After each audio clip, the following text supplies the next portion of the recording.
Najeriya kantan kalubale kuma yin zanga-zanga hanya ce da ta halatta wajen bayyana rashin jin daɗin mu, amma mu ɗauki lokaci mu yi tuntuntuni na daƙiƙa ɗaya. Shin rushe tattalin arzikin mu zai amfane mu? Shin ba mu ga yadda zanga-zangar da ta halatta ta jawo halakar wasu ƙasashe ba? Shin daburta ƙoƙarin da waɗansu suke wajen kasuwanci 'yan uwanmu 'yan Najeriya zai inganta al'amura kuwa? Idan kuna so ku yi zanga-zanga ku tabbata kun yi shi cikin lumana, kuma kada ku hana ko tsoratar da waɗanda ba sa son yin hakan daga yin harkokinsu na yau da kullum. Ya 'yan uwana 'yan Najeriya, ku kasance cikin kwanciyar hankali domin gwamnati ta tanadi duk abin da ya dace don kare rayuwarku da dukiyoyinku. Don haka ku ci gaba da harkokinku ba tare da tsoro daga kowane irin tsaiko, tsoratarwa ko barnar da waɗansu ɓata gari za su iya yi ba. Ku kasance cikin kariya, tare za mu sake dawo da martabar ƙasar mu Najeriya. Wannan saƙo ne daga gwamnatin tarayyar Najeriya. Najeriya ƙasar da 'yan uwa.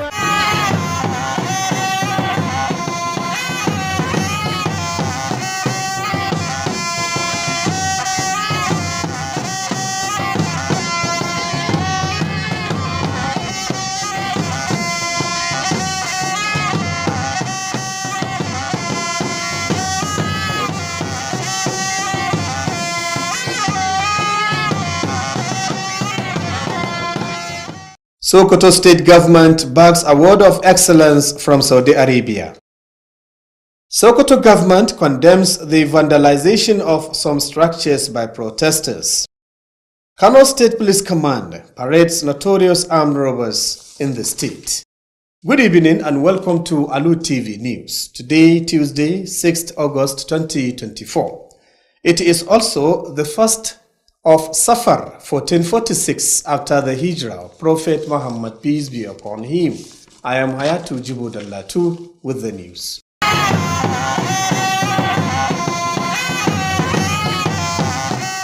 The governor of Sokoto State, Ahmed Aliyu, has tasked the state contingents at the just concluded Hajj exercise to replicate their good conduct in the subsequent years. He made the call when he received the 2024 Hajj delegation for the presentation of the Award of Excellence by the Saudi Arabian authorities to Sokoto State.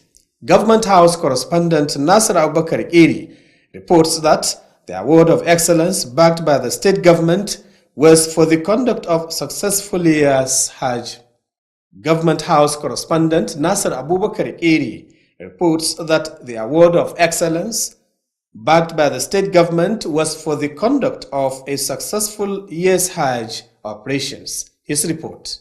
Receiving the Award of Excellence from the chairman of the Sokoto State Pilgrims Welfare Agency, Aliyu Musa, the governor applauded the state contingent for living up to the task.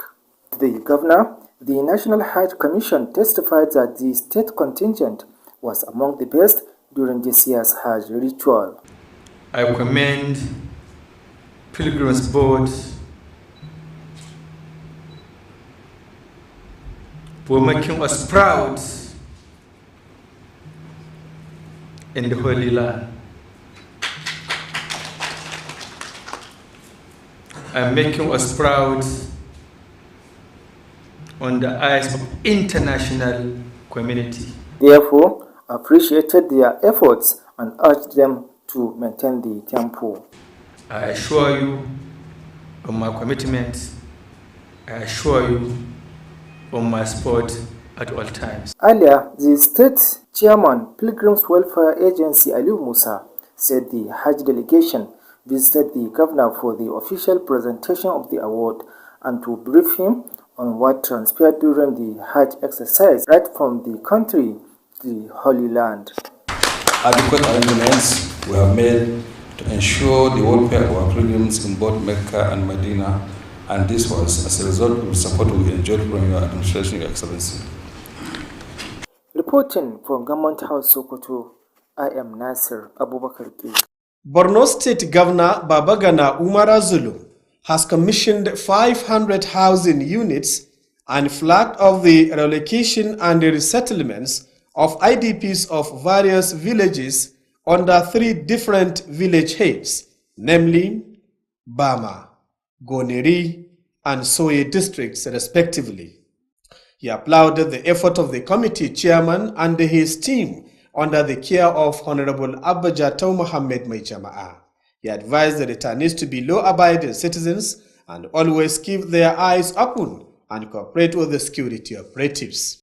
As part of efforts towards ensuring women of the state become self-defendants, the Sokoto State Education Development Trust Fund has commenced the training of 92 women on different skills acquisition. The flag off of the training was held at the premises of the foundation in the Samarot area, Sokoto. Aminu Al-Husseini Amanawa reports. Speaking while flagging off the 2-day training program, the chairman of the General Purpose Committee of the Fund, Professor Sambawali Junaid, described skills acquisition training organized for some selected women across the state as the right initiative and noted that it will go a long way towards achieving productivity and self-reliance among women. Without the active participation of women, there can be no progress. So the state is already aware that substantial special attention should be given to women folk, because without them there will be no development. That's why we organize this kind of course to educate our women, to train them so that they can be of special benefit to the society in general. Professor Sambawali therefore advised local government council to organize similar training to engage women in self-reliance. My call to the local government councils is that they should encourage these women by providing them the facilities to work for the development of the state and for the women to be self-sufficient. Member Board of Trustees of the Fund, Alhaji Muhammad Bello Nagwari, asked the participants to use the opportunity wisely. He said the program, which drawn for women from 23 local governments, is on shampoo, perfume, car wash, and pomade making. Some beneficiaries uploaded the effort of the fund assured to make best use of the items wisely. After the training, the fund is expected to support the trainees with 30,000 naira each as a grant. Aminu Al-Hussein Amanawa reporting for Alu Tv News. The Commissioner for Water Resources, Sokoto State, Alhaji Yusuf Muhammad Machido, has again visited the ongoing water project at Tamaji, the old airport, and others to see the level of the project so far. Mujtaba Muhammad reports that the Commissioner was accompanied on the visit by the Permanent Secretary and some directors of the ministry. His report. Speaking during the visit, the Commissioner said the current administration in the state is working tirelessly to ensure that the problem of water shortages are no longer the issue.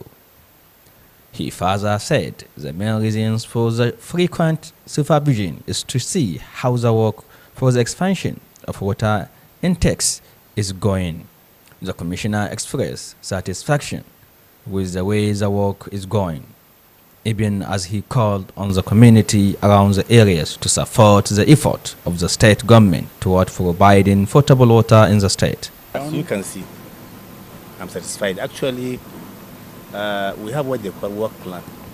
We're not doing this off-head, actually. Before they started this work, actually, they brought their work plan. There are particular work they will be doing at every particular time. What we'll do is to come and check, are we on track, are we on target, and thank God we are. Whatever they are doing now is actually in the work plan. And so far, I think there's no problem. Don't forget, I only come here once in a while to supervise, but it's not supervision. We have permanent people from our ministry who are here. He added that the administration is fully committed to ensure the completion of the project within the frame time. The project will cover construction of underground water, overhead water tanks, and building of operational and technical rooms in general. Mujtaba Muhammad, Alu TV News. Sokoto State Commissioner for Land, Housing, Survey and Town Planning, Nasiru Aliyu Dansoho, has condemned the vandalism of barricade squares during the August 1st hunger protest in Sokoto. The commissioner's concern was coming during a visit paid to the affected areas in the state metropolis. Aminu Al-Husseini Amanawa filed in this report and has the rest of the story. The areas visited include Government House Road and Ahmad Bello Way. During the visit, the commissioner expressed a disappointment that protesters destroyed public structures meant to beautify the state and prevent accidents caused by motorcyclists. The constitutional right of voicing out your right is guaranteed by the constitutions. But the law does not allow you, in the course of voicing out your right, to vandalize either public or private property. The commissioner urged the youth to refrain from vandalizing public properties during any unrest, emphasizing that it hinders development. Also, Dansoho inspected the ongoing reconstruction of Tamaji bypass and part of More bypass road, expressing satisfaction with the progress. The Tamaji Road project, according to him, was awarded to Road Nigeria PLC at the cost of 1 billion naira and is expected to be completed within 6 months. Additionally, Nasir Dansoho addressed the issue of stagnant water on Gusau Road, revealing that the state government is working with 2 filling stations, A. Irano and Srajo Kure, to find a lasting solution for the free flow of water. The measure has already been taken. We held a meeting with the 2 filling stations, that's A. Kure and A. Irano last week. I think last 10 days, we have given them an ultimatum, because if you look at the 2 filling stations, they are the 2 that causes this stagnation of water here, and they promise us that they will take all necessary steps to ensure that they provide means upon which the water will be moving. Aminu Al-Hussein Amanawa reporting for Alu Tv News. The Kano State Police Command has arrested a notorious armed robber and has recovered 2 AK-47 rifles and 47 rounds of live ammunition. The arrest was made early on Monday morning following a report of a violent robbery in Endadi village, Kunchi local government area of the state. According to a statement by the Kano State Police Public Relations Officer SP Abdullahi Kiawa, the suspect, identified as Hassan Ilya, a 35-year-old resident of Al-Hazawa village in Musawa local government, Katsina state, was apprehended while attempting to escape on a motorcycle. The police said it recovered a total of 4.986 million naira cash, believed to be part of the 15 million naira stolen during the robbery. The commissioner also provided emergency contact numbers for the public to report any suspicious movement or activities. The police assure that the investigation is ongoing and that all efforts are being made to apprehend any compliance. The police assure that the investigation is ongoing and that all efforts are being made to apprehend any accomplice involved in the robbery. The suspect is expected to be charged in court once the investigation is concluded. Residents of Endadi village also expressed relief at the quick action taken by the police, praising the force for restoring a sense of security in the community. To end the news, the main points. We reported to you that the Sokoto state government has bagged an award of excellence from Saudi Arabia. We also brought you that the state government has condemned the vandalization of some structures by protesters during the protest.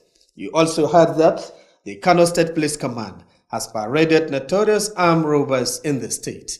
That ends the news. On behalf of the news editor, Bashar Abubakar, and the news production team, I am Hayatu Jibo Dallatu saying goodbye.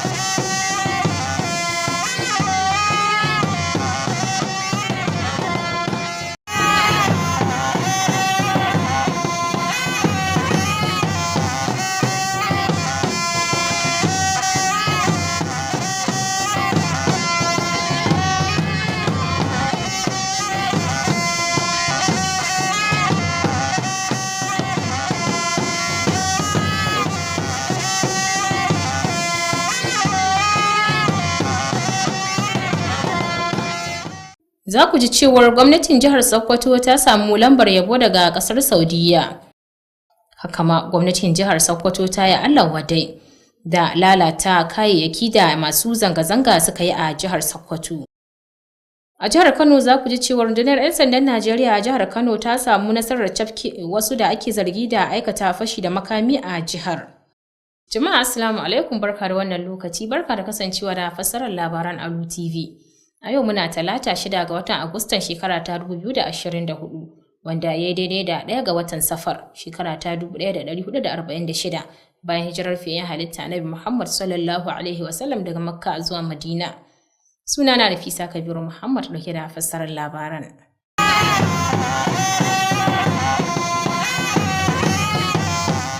Yanzu kam ga cikakkun labaran. Gwamnan jihar Sokoto Ahmad Aliyu ya buƙaci ayarin aikin hajjin bana da ya ci gaba da gudanar da aikinsa mai kyau da yake yi a shekaru masu zuwa. Ya yi wannan kiran ne a lokacin da ya tarbi ayarin aikin hajjin shekara ta 2024 da suka gabatar masa da lambar yabo da ƙasar Saudiya ta baiwa jihar Sokoto. Wakilinmu a fadar gwamnatin jihar Sokoto Nasir Abubakar Kiri ya ruwaito mana cewar gwamnatin jihar Sokoto dai ce ta samu wannan lambar ta yabo daga kasar Saudiya sakamakon samun nasarar gudanar da aikin hajjin bana. Suna ɗaya daga waɗanda suka fi bajinta a yayin aikin hajjin na wannan shekarar. Ina taya ku murna da kammala aikin hajji na wannan shekara ta 2024. Ina taya ku murna ta yadda aka gudanar da wannan aikin hajji daga nan jiha har ƙasa mai tsarki. Haka kuma ina son ɗauki. Tun farko shugaban hukumar jin daɗin alhazai ta jiha Aliyu Musa ya ce ayarin aikin hajjin ya ziyarci gwamnan ne domin gabatar masa da wannan lambar girmamawar a hukumance da kuma yi masa ƙarin bayani dangane da yadda suka gudanar da aikinsu tun daga nan gida har zuwa ƙasa mai tsarki. Kaddamar da aikin hajji na wannan shekara mai maha godiya ta musamman bisa irin haɗin kai da goyon bayan da ka bamu wanda shi ne ya jawo mana wannan cigaba da ka samu. Rukunin mutanen guda uku dai sun hada da na uwayen ƙasa ko kuma hakiman Bama da Gonri da kuma Soye.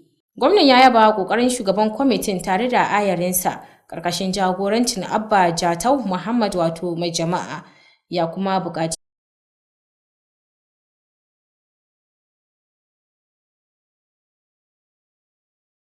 baiwa hukumomin tsaro haɗin kai.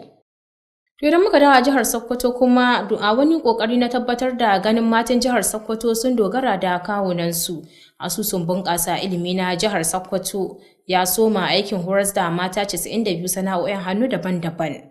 An dai kaddamar da aikin horas da matan ne a harabar asusun da ke unguwar Samarot a birnin Sokoto. Ga rahoton da wakilinmu Aminu Alhussaini Amanawa ya haɗa mana. Da yake magantawa yayin kaddamar da horaswan ta kwana biyu, shugaban kwamitin amintattu na gidauniyar Profesa Sambo Alijin ya bayyana bayar da horo na sana'o'in dogaro da kai a matsayin wani sha'ani da zai tallafi rayuwar matan jihar Sokoto, inda ya bayyana cewa mata da dama ne za su amfana ƙarƙashin wannan shirin a nan Sokoto. Mata su rike da gida, shi miji laje ya yi fafutuka ta shi kawo musu da abin da za ta ce wani. Amma sauran wasu abubuwa duk ita ke kula da su, kulawa da yara ma, yi musu wanka, shirya su ta yi makaranta, duk aikin mata ne. Shi namiji babu ruwa ne, iyaka da yana ya bada kuɗin makaranta shi ba su, wani lokacin ma ita ma ke bada kuɗin makarantar. To baiwa gare ta sai tana da sana da za ta yi inda za ta samu abin da za ta taimaka don yara su je makaranta. Haka ma Farfesa Sambo Wale ya buƙaci shugabannin ƙananan hukumomi da su masu duba yiwuwar fitowa da irin wannan shirin domin dai mata su kasance masu dogaro da kansu. Na ga majalisun ƙananan hukumomi su yi koyi da abin da wannan foundation ta yi na koya mata sana'o'i wanda za su taimaka musu ba sai sun dogaro a kan mijin su ya ba su abin da za su yi ba, saboda da aka samu hakanan sun taimaka ma mijin. Shi maka ne wani bi kamar da na ce aliya shi na shi buga gabas da yamma da arewa bai samu abinci hane ba, amma ko da shiga dawowa gida tun tana sana'a yi sai ya iska abinci aji. Shi ma da yake magantawa mamba a kwamitin amintattu na gidauniyar ra'ayi ilimi ta Sokoto Alhaji Muhammadu Bello Nagwari ya buƙaci mahalarta horaswan da su yi amfani da daman ta hanyar da ta dace. Ku ta yi tsaye ko cewa kun koyi al'awar za koya muku domin amfanin ku. Idan kuka koma ba dole ba sai kun buɗe kamfanin yin man shahi ba ko kamfanin yin tokan wanki, a'a ki je gida ki sai kayayyakin nan da an koya muku ki yi domin iyalinki ɗaya ya isa. Ya bayyana cewa wannan shirin an yi amfani da shi ne wajen zakulo mace 4 a kowace karamar hukuma 23 da ke nan Sokoto domin horar da su sana'o'in da suka danganci yin shampo, man shafawa, turare, kawush da dai sauransu. Wasu daga cikin waɗanda za su amfana da shirin da aka zanta da su sun bayyana jin daɗin su tare da shan alwashin amfani da damar yadda ya dace. Idan an ka gama koya mana wanga al'amari, insha Allah mun ka tai ga ƙananan hukumomin mu kuma mun ka koya musu, za su amfana, za su samu sana'o'in yi, kuma za a rage raɗaɗin talauci. Don insha Allah abin da zan cewa da yadda Allah kamar yanda waga ma'aikata ta koya mana kuma ta taimaka mana, su ma za mu iya kan bakin kokarin su don mu ma sai mun ba da namu gudunmawa. Ana dai sauran waɗanda za su amfana da horaswar. A ƙarshen horaswan asusun zai bayar su gudunmawar naira 30,000 domin dai su kasance suna dogaro da kansu a harkokin yau da kullum. Ƙarshen rahoton kenan. Aminu Alhussein Amanawa, labarun Alu TV. To anan kuma kwamishinan albarkatun ruwa na jihar Sokoto Alhaji Yusuf Muhammad Macedo ya kai ziyara a wuraren da ake ci gaba da gudanar da ayyukan samar da ruwa da ke unguwar Tamaje da Old Airport da sauransu domin ganewa idan sa matakin aikin. Wakilin mu Mujtaba Muhammad ya ruwaito mana cewar kwamishinan yana tare ne da rakiyar babban sakataren ma'aikatar da kuma wasu daga cikin daraktocin ma'aikatar. Ga rahoton.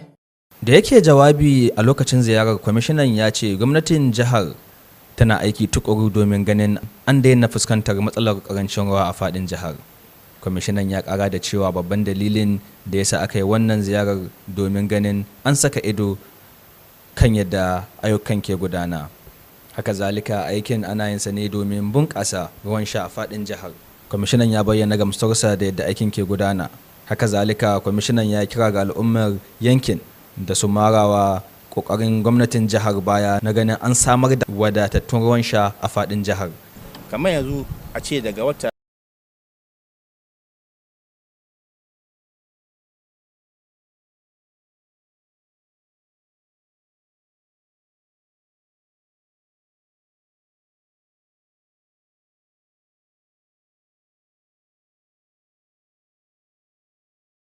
da ɗaya zuwa wata biyu abin za a yi ofis ne za su kayan su, za a wani kila flushing ɗin su bohos ɗin, sai mu diya magani shin abin da an rubuce an yi shi, kuma alhamdulillah muna biye. Abin da ga mutum ke son gwada mutane ba wai an bar su yan cani da kawai su yi ta aiki bane, akwai kwamitin da muka aza wanda suna dare da suna tare da su, suna tabbatar da cewa aikin ga cikin lokaci, sannan aikin shi an yi shi wanda ya kamata a ƙayyadance. Duk wani ƙarfe za a sa an tabbata yayi girman da ya kamata, yayi ƙwarin da ya kamata, yayi tsawon da ya kamata, ka gani. Sannan na gaya maka ba kwamiti ne na wai kowa da kowa ba, wanda ba kowa ba, permanent secretary na ciki, shi da general su a shugabannin kwamiti din. Kwamishinan ya kara da cewa gwamnati mai ci yanzu ta himmatu sosai gurin ganin an kammala aikin nan da kankanin lokaci. Aikin dai da ake gudanarwa zai shafi gina tankunan ruwa na ƙarƙashin ƙasa da tankunan ruwa na sama da gine-ginen ɗakunan aiki da fasaha baki ɗaya. Mujtaba Muhammad, labaran Alu TV. To anan kuma kwamishinan filaye da gidaje na jihar Sokoto wato barista Nasiru Aliyu Dan Tsoho ya yi Allah wadai da barnace-barnacen da aka gudanar a jihar Sokoto, musamman na wayoyin ƙawata titi da samar da tsaro da aka samar, wanda masu zanga-zanga a jihar Sokoto da suka soma ranar 1 ga watan Agustan wannan shekarar suka aikata. Kwamishinan dai ya nuna damuwarsa ne ainihin a lokacin da ya kai ziyara a wuraren da lamarin ya faru, a cikin birnin Sokoto. Ga rahoton wakilinmu Aminu Al-Hussein Amanawa. Wuraren da kwamishinan tare da ayarin nasa suka ziyarta dai sun hada da kan titin zuwa gidan gwamnatin jihar Sokoto da ma titin Ahmadu Bello duka da ke cikin kwarar birnin Sokoto. Yayin ziyarar kwamishinan ya bayyana rashin jin daɗinsa dangane da lalata wasu kayayyakin gwamnati da wasu daga cikin masu gudanar da gangamin suka yi. Wannan gaskiya abu ne na ban takaici da ban haushi yadda aka yi amfani da matasanmu aka iza su suka zo suka yi aikata waɗannan abubuwa waɗanda a gaskiya ba su kawo kallo ba. Ina kira ga matasanmu su bi doka da oda wajen gabatar da kowane irin kuduri nasu, kuma insha Allah gwamnati na kokari. A don haka kwamishinan ya buƙaci matasa da su kasance masu kaucewa lalata kayan gwamnati a lokacin duk wani nuna ɓacin ransu, inda bayyana cewa kayan gwamnati kaya ne na al'umma. Haka ma kwamishinan tare da ayarin nasa sun kai ziyarar duddubawa dangane da aikin gyaran hanyar nan ta maje bypass da ake kan gudanarwa da ma hanyar kan titin moro duka da ke a nan birnin Sokoto, inda nan ma kwamishinan ya bayyana gamsuwa dangane da yadda aikin ke gudana zuwa yanzu. A cewar kwamishinan yayin ziyarar wannan aikin hanyar na ta maji an bayar da kwangilanta ne ga kamfanin Road Nigeria a tsabar kuɗi naira biliyan 1, inda ake sa ran kammalawa a cikin watanni 6. Haka ma Alhaji Nasiru Ali Dan Tsoho ya kai ziyara haɗi da duddubawa dangane da inda ruwa ke kwantawa akan titin Gusau, inda anan ma ya bayyana cewa gwamnatin jiha haɗi da gidajen man Rano da ma Nasaraja Kure da ke kan wannan titin na yin duk mai yiwuwa na ganin sun samar da hanyoyin da ruwan za su dinga gurarewa. Ina ganin kwana 10 da suka wuce mun kira su a ofis, mun zauna da su, mun tattauna da su, kuma sun yarda cewa za su ɗauki duk matakin da ya kamata a ga cewa ruwa suna wucewa. Amma yanzu gashi mun zo mun gani babu wani aikin da suka yi ba su ma fara ba. A bisa hakikanin gaskiya abin da ya